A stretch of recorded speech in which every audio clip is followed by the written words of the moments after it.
So here are the parts for the induced draft fans. These are going to go on either side. And these will go kind of like this. Here's a forced draft fan. It'll go on here like this.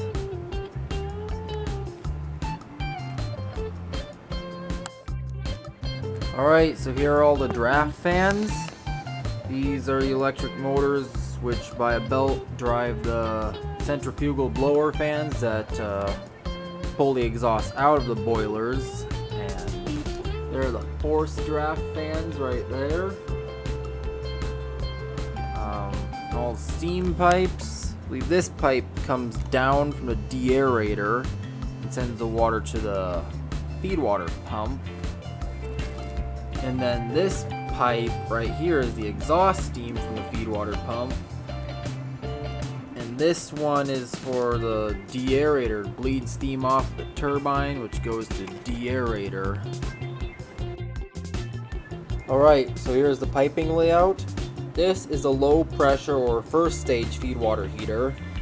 And this is the steam exhaust pipe from the steam turbine feed water pump. And this is a steam pipe of the lowest pressure bleed steam off the turbine.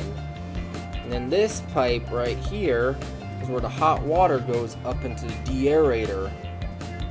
And this pipe right here is the medium pressure bleed steam from the turbine. It sends steam up to the deaerator to mix it with the water. This pipe comes down from the deaerator.